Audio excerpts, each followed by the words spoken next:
Hello and welcome to Dr. Joe's Health and Sanity Calls. For those of you who are new, I am Dr. Joe, a professional speaker who helps busy people stay healthy, sane, and productive. And I've got a great speaker to help address this. As you know, we've been talking about through these calls about things we can do something about. In other words, when it comes to the coronavirus and all the implications in terms of restrictions, there's so much that we can't do. I'm focusing these calls on all the things that we can do. And as a matter of fact, this morning when I was getting dressed, I was listening to an audio tape. It's from a book that I was reading called Love for Imperfect Things, written by a Buddhist monk. And we have rain out there, miserable rain all day long. And he wrote in there, even when the weather forecast calls for rain all day, there are times when, if we look closely, we see that the rain lets up. And then he goes into talking about how even when we're in times of misery or pain or something like this, what we're experiencing goes on, there's always some moments in which the pain or the rain lets up, if only that we become available to notice, right? So anyway, today we have with us an interesting guest. Her name, I'm Dr. Joe, she's Dr. J. So that's kind of cool. She's a real doctor, a medical doctor, whereas I have that PhD after my name. But Dr. Karen Jacobson was born in the US, but she grew up in Israel. So she knows a little bit about adversity. She lived through 2 wars, terror attacks. She was a non-commissioned officer in the Israeli army, and then came back here, had a 24-year experience as a chiropractor. And now I think, Karen, you spend most of your time speaking to organizations, right? Yes, I retired from active practice a number of years ago in order to full-time pursue speaking and consulting. Wonderful. And where are you calling in from? I am calling in from sunny Scottsdale, Arizona. Well, it's usually sunny here in Florida, but today it's dark and dreary. So we're going to be talking about reclaiming your center. What exactly does that mean, Karen? How do you really find your calm space in the middle of the storm? You know, I love that little share that you had at the beginning when you were talking about the rain and about the rain letting up. And I actually like to go with that, with what you shared, and let's dig into how we can take that and maybe not only find our center, but turn things around. There's a process that I talk about, which is kind of like flip it. Yeah. And it basically means, how do I take whatever I have in front of me that might be challenging, that might be bringing me down, and see the light in it. You know, when you're looking at rain, you're looking at the fact that there's also space in between the drops.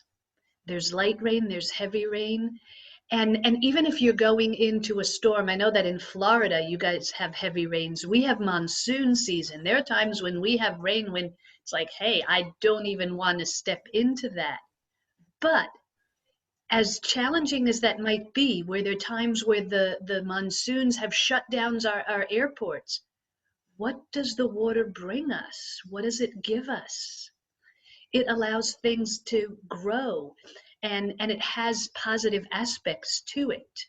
So the flip side, or the upside, that allows you to really look at things differently, is being able to find that light, that positive thing, because no matter what you're looking at, in all honesty, 99% of things that happen in the world, you can find a point of light.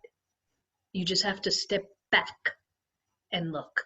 And that aspect of stepping back is what helps you come back to your center. Wow. Okay. So we have to step back. And what does that mean in terms of the coronavirus quarantine? What do we need to do to step back? So in order to really step back, especially whether it's the coronavirus, which is what we're all dealing with right now, and I talk about the fact that, we're claiming that we're dealing with an invisible war. And anytime we're dealing with a crisis or with a situation that has a challenge and we have unknowns, we're dealing with invisible. So this tactic or this strategy is something that can be used at any time in life and especially now. So the first part is really to accept. And what do I mean by that? Look, the fact is we're going to be at home. The fact is that we need to take measures. The fact is life is not exactly the way it was 6, 7 weeks ago. Stop fighting it. Stop resisting it. Because the fight, the resistance for that change is not going to make it happen. So it's not affecting the world outside of you. It's only affecting the way you relate to your own environment. In So other the words, first, the only person that's getting miserable by you not accepting it is you, right? You're making yourself miserable. absolutely. I You know, always tell people that realize that you can't even change other people. Like, people that love us. My husband loves me, but you know what? He doesn't change just because I want him to change a certain behavior. Well, we certainly have no control over the virus at and all. it's not your job, by the way. It's even when I work, when and as when I go into companies and I work, either I do transformational work with a team or I work as an executive coach, I'm not changing people. I'm providing the opportunity for them to step into something different. We don't change people. We provide opportunities for them to do their own work. So the first step in creating any change is the step of acceptance.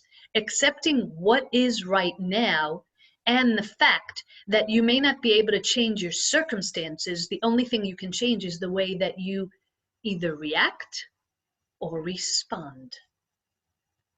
Okay, the only way we react or we respond. So, all right, so I guess that's going to lead into step 2, right? Yes. Step 2 is how do we adapt? So the first step is how do we accepting what is. The second thing is adapting. Because when we're dealing with resistance, when we look at, think of, a buzzword that's been around since the mid 80s is emotional intelligence. And over the last few years, more and more people are looking at emotional quotient, emotional intelligence. What does that mean? What it really means is it's the science and the understanding of how we relate and emotionally to situations, to ourselves, whether we have self-awareness, how do we manage our emotions, and then how do we go into a social situation? How do we understand the way we affect other people with our emotions, how their emotions affect us, and how do we manage social situations? So when we get into an area where there's a trigger that affects us, so in this case, fear, anxiety, grief, loss, which are all part of the process that we go through when there is a change, when we lose something that's dear to us, whether for one it might be unfortunately their job, someone's life, or just the freedom to walk about and move around. The thing is that from the point of the emotion, our old primitive brain goes into fight or flight. And we get emotional, and our emotions can hijack us. When our emotions can hijack, emotion goes up, logic goes down. So we cannot even make good decisions during a time like that. So the next step is really, let's step back. Now that we've created the mental acceptance, what do we have to do in order to allow our body to catch up? I know you had a great guest, I think it was Tara, which talked about the breathing activity and the breathing exercise. That is the first step to do. Just center yourself, do some breathing so that you can actually oxygenate your brain, oxygenate your body, calm your muscles. The next step is basically to go through that flip process in your mind, or if you have to, out loud. Hey, what can I find in this situation? What is the upside? We look at the fact that we're cooped up at home. Guess what? 50 years ago, 47 years ago, whatever it was, when I was a kid, we had no school. There were no computers. We couldn't do distant learning. We could not even have a conversation like you and I are having right now over Zoom. At the time, I think the only Zoom that we knew about was a kid's program. I want to Zoom, Zoom, Zoom. You remember that one? Yeah, sure. Yeah, it was a children's program that you got to see once a week, maybe. So we have all these opportunities that we can look at and find the point in light. And when I can start switching the way I think about things, I am now adapting to my environment. I might need to change my schedule around a little bit. I might need to do something to physically calm myself down. Because the bottom line is, even if I want to move forward and create other changes, I cannot create any of those changes if I haven't adapted to my current circumstances. So the first one is the acceptance. The second one is the adaptation. Adapting physically and with our mindset. So the upside, or some would call it gratitude. If you can't find the upside, then find some gratitude. Where is there a blessing in my life right now? Am I sitting at home? Do I have my health? Is my family okay? Do I have food on my table today? Stay in the present so that you can logically calm down and then move from that reaction to response, because response brings in the logic. Response is what allows you to move forward. So is the response the third step then? Response allows you to move. Being able to respond allows you to advance. Yes, that allows you to move into the third steps, which is the step of advancing. How do I move forward in a different way that allows me to not only handle where I am right now, but take the steps forward? If it is, many people right now are in a situation where unfortunately they've been furloughed.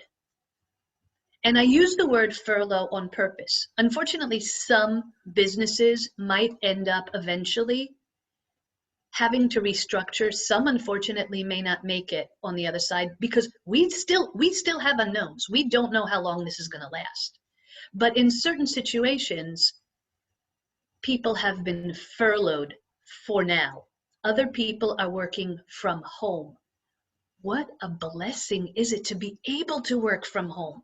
Yes, you've got the kids, you've got distractions, but you have a computer in front of you and you're still getting a paycheck, and you could still put on, either call out and get your shopping from the nearest supermarket, or go out, put your gloves, your mask, whatever you choose to do, go out and get your food and groceries.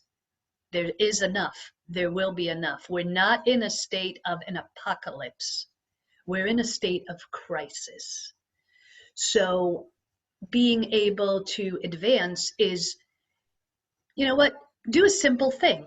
Write everything down. Write what you need, write what you want, write what you may not be able to do right now, and look at how can I connect things, and what can I do differently to gain some results. As speakers, Joe, what are the things that we've had to do? Our industry, where it's a face-to-face industry for large gatherings, has shut down completely. It has, I know. Okay. In the meeting industries, I've spoken to a number of those people too. They're panicked, not knowing when the industry will come back up. And for those, many of us are going to remember, it was not too many years ago, after September 11th, where the airline industry and the hospitality industry had gone through a similar situation because people weren't traveling. But Right. Guess what? Look at where they were today. We've had a comeback. Yes, there are airlines that we don't see today. There were mergers, there were changes. But the one thing in the world that is constant is change. And if you have the ability to accept, adapt, and advance, it basically means that you can navigate yourself through change so that you can come out stronger, better on the other side. I agree. That's wonderful. Yeah, we definitely all need those skills. And like you said, not just for right now, but in the future, because life is constantly changing. Let me ask you, how are you, because this came up in a, by the way, you've got a chat box there, attendees, if you want to put in a question for Dr. Jacobson, or if you want to make a comment about what you're doing in terms of what she was talking about. But the other day, one of the participants asked the panelists, so this would be you, how are you dealing with all of this? I mean, obviously you've dealt with a lot of adversity growing up, but how are you managing this? What are you doing to manage? So the first thing is I absolutely believe, even from the days where I had my chiropractic practice, is practice what you preach, walk your talk, whatever metaphor, cliche, what have you that you would like to state. And I do exactly that. I start the day with rituals, the same rituals that I have been practicing for over 30 years. I start the day with a meditation. I read something inspiring.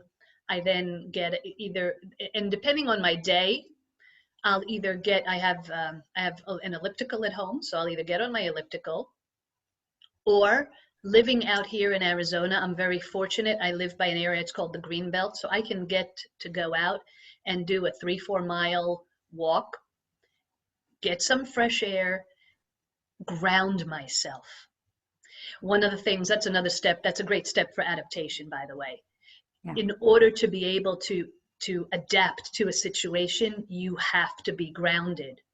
So whether it's going to your backyard because that's the only area you can go to, put your feet on the ground, touch the earth, sit on the earth, lay on the earth, whatever it might be. But the grounding helps connect you. It helps keep you in, it literally keeps you in the rhythm of the earth, of the world, of nature. Going out and getting fresh air, that is also something that, you know, when we're cooped up all day, that's a challenge just from the point of health. So being able to move around. And then I come back and I start my day. The way my day has been structured is the earlier part of the day consists of a lot of this. Whether it's, you know, dealing with the East Coast or dealing with other programs, it's being able to get onto these Zoom calls, conference calls, do some training, and then later on, the latter part of the day, somewhere around 1-2 o'clock, is usually when I step into the implementation phase. So it's making the connections during the day. As far as my business, I have to adapt. I have to pivot. So the process of recentering, accept, adapt, advance is a program that I'm working on in different ways. One of them is I'm creating a virtual program. I normally go into companies and do team development and leadership development. I can't go into companies, but I still can virtually. So that is What Aligned Leadership Academy is? Yes, it is. Okay. So Aligned Leadership Academy, what we do is my company offers leadership development, training, and team development for companies, associations, organizations, small to medium, that really want to play to the next level and want to be more effective, efficient, productive, and engaged. And we do that there's several ways that I do that. So the business side, when we started, was really more the keynote. And we can't do that right now, but we can still go in and offer certain things and help some of the companies that are dealing with that. Plus, as a business that needs to retool, again, you know, I've heard different things. I've heard, okay, it will be until August. It will be until somebody knows if it might be later into the year. So I am going back right now and working on my business in order to review my procedures, in order to regroup and really restructure certain things so that I can create other offerings that I may not have right now. And let me just add, for any of you that are struggling with not knowing where your industry is going and you're feeling stuck or feeling helpless, this would be a really good time to reach out to your organizations, your professional organizations, because they probably have resources for you, or reach out to other people that are in that field and brainstorm about, what it might look like in the future. But simply don't just throw up your arms and say, there's nothing I can do, because there is always something you can do. Even if it's like you said, Karen, we can just change our attitude, change our response, and that's enough to feel in control. We did have one comment from Dawn who's Yes, saying, I was going to say that. There's a comment in yeah, that. she's doing all of her work and video conferencing on her screened-in porch. It helps to be on 6 acres. Yeah. Oh, that's fantastic. That's It is, absolutely fantastic. if you've got good weather, it's a great idea to sit outside. I'm not doing my Zoom calls out there because the lighting is really not very good in the screen-in porch, but I did try it. But trust me, I will be going out there a little bit later on, as long as the rain lets up. I notice right now it's not raining. So any final words, Dr. J? I You would can tell us say, how to reach out to you if anyone wants to. yes, I'll share that in a minute, but I think the most important thing is really when you look at accept, adapt, and advance, is about having perspective. When fear sets in, and fear is normal, anxiety, grief, they are all normal. This has been a process of loss. It's been a process of unknown. People get anxious because of the unknown, because they don't have a plan of action. That's where fear comes from, because when you have a plan of action, you know what's going to happen next. So if you're sitting and you're caught up and in that fear, and I don't know what to do, because this might happen, that might happen. Again, take out a board and draw on the board all the different scenarios, a piece of paper, whatever it might be, and start creating action plans for the what ifs that are running through your mind. And with the understanding that you might have, that's the worst case scenario. And chances are that the worst case scenario probably won't happen. Okay? As difficult as it is right now for everyone, this will pass. Look, it has in China. They've opened up, and that's where it started. Right. It absolutely, this too will pass, and certainly because of your background, you can speak from that as well. So I want to share something, Dr. Joe. I want to share one point about that I think is really important. As much as I say that anxiety and fear are normal, they're part of really going through the 5 stages of grief with the loss. The important thing is to really do whatever you can to move out of fear and panic. And I'll explain why. Fear and panic are powerful emotions that affect and put us in fight or flight.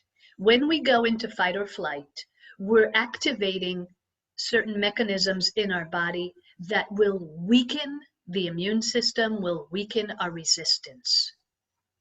Now think of it this way. If it's a matter of being healthy or sick, is a strong immune system or a weak immune system going to support you? Well, definitely we have to stay strong. Having to stay strong, having to center. And again, if you're not sure how, go through that gratitude. And, if you want to, you know what, can I give a little gift? Go ahead. There is, if you want to create certain rituals that are going to help you anchor yourself, that are going to help you create some of that adaptation, some of that stability, similar to what Dr. Joe and I were talking about, how we start our daily rituals, how we really create that strength and support to really perform at your best. You go to my website, there's a free ebook that you can download, which is 7 strategies to, it started off as really, it's 7 strategies to high performance living, but it's also 7 strategies to being a highly effective team leader. It's the same thing. It really doesn't matter. It's been switch towards being an effective leader.